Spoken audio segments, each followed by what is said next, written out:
अस्सलामु अलैकुम वरहमतुल्लाहि वबरकातुहू।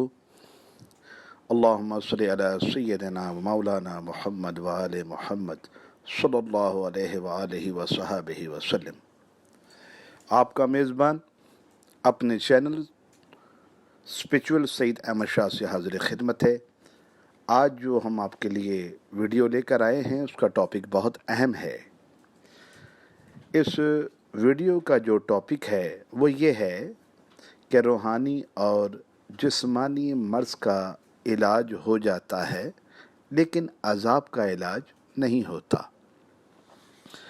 ये जो मैं बात बताने लगा हूँ ये बहुत ज़्यादा गौर व तलब है, क्योंकि इसमें नुक्ता है एक ऐसा कि जिससे इंसान की कामयाबी मुमकिन हो जाती है।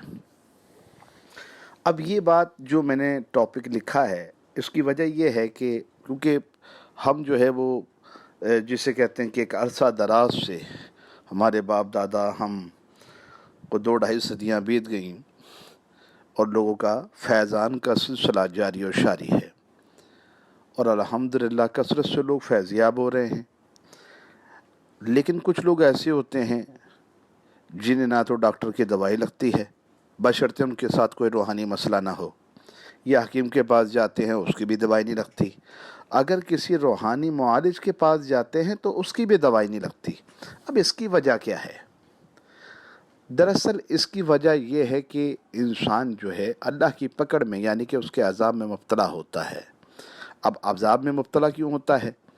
अब जितने भी मरीज़ हैं वो मुआलिज को अपनी जाके तकलीफ़ तो बता देते हैं, ठीक है, ख़ुसूसन रूहानी मुआलिज को, लेकिन अपनी जो उनसे ख़ताएँ या जो उनसे गुनाह हुए हैं, चाहे वो झूठ है, ग़ीबत है, ठीक है, शराबी है, ज़नाकार है या और दीगर मामलात जो अल्लाह और उसके रसूल को पसंद नहीं, जब मरीज़ उस काम में मुब्तला रह चुका होता है तो क्या होता है कि अल्लाह की तरफ से उसका जो हिदायत का रास्ता है वो बंद हो जाता है। अब वो डॉक्टर के पास जा रहा है, हकीम के पास जा रहा है या किसी अल्लाह वाले से दुआ भी करवा रहा है, लेकिन वो ठीक नहीं हो पा रहा होता और शिकवे के तौर पर वो ये कह रहा होता है कि जी मैं इस जगह गया लेकिन मुझे फैज़ नहीं मिला, लेकिन अपनी बात नहीं बता रहा होता कि जी मुझसे कहाँ कहाँ क्या क्या गलती हुई है। मैं सिर्फ़ इस वीडियो के ज़रिए यही बताना चाहता हूँ कि जितने भी मरीज़ हैं अगर वो इस तरीके से कहीं भी इलाज करवा रहे हों और उनको शिफा ना मिल रही हो तो इसका सबसे बेस्ट तरीका ये है कि वो मरीज़ जब तक अल्लाह से तौबा नहीं करेगा तब तक उसका हिदायत का रास्ता नहीं खुलेगा, और जब तक हिदायत का रास्ता नहीं खुलेगा, जब तक उसे फैज़ नहीं मिलेगा, तो मेरे प्यारे भाई और बहनों, मैं क्योंकि हम जो है हमारा जो मैसेज है वो सिर्फ यही है उन लोगों के लिए कि जो कहते हैं जी कि इससे कराया उससे कराया कुछ भी नहीं हुआ, ये सब कुछ फिर के देख लिया। देखें जी ऐसी बात नहीं है, अल्लाह किसी बंदे को इतना परेशान नहीं करता, बस बंदा अपने आप को खुद ही परेशान करता है। जिसको ज़रूरत से ज़्यादा मसाइल का जो शिकार है और जो समझता है कि उसको कहीं से शिफा नहीं मिल रही, वो ज़रा अपने अमाल पे भी नज़र डाले। ये उसका और उसके रब का मामला है। वो सच्चे दिल से जब अपने अल्लाह से माफ़ी मांगेगा अल्लाह माफ़ कर देगा, और जब माफ़ कर देगा तो फिर उसको अल्लाह के करम से और फजल से शिफा भी मिल जाएगी। मैं उम्मीद करता हूँ कि आपको मेरी ये बात समझ आ गई होगी जो मैं आप लोगों को पैगाम देना चाहता हूँ। इससे होगा ये कि उसके काम में आसानी हो जाएगी, वरना इंसान की क्या औकात, डॉक्टर की क्या औकात बेचारे की, हकीम की या किसी रूहानी मौलिज की क्या औकात।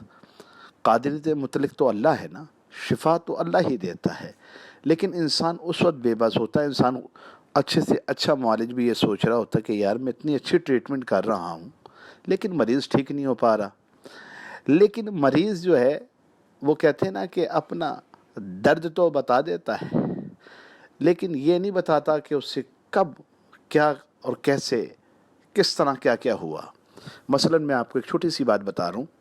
کافی دن کی بات ہے کہ ایک صاحب بہت پرانے آتے ہیں وہ دعا کروانے کے لیے.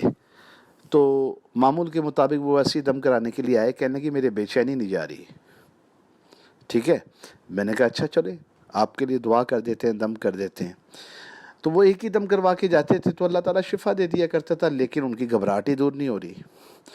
دوسرے دفعہ آئے، پھر بھی کہنے لگے کہ جی نام میری گھبراہٹ دور نہیں ہوئی. تیسری دفعہ آئے، پھر بھی میں بڑا پریشان. میں کہا ایک ہی دم میں انسان ٹھیک ہو جاتا ہے، کیا مسئلہ ہے؟ وہ جب اس کا معاملہ چیک کیا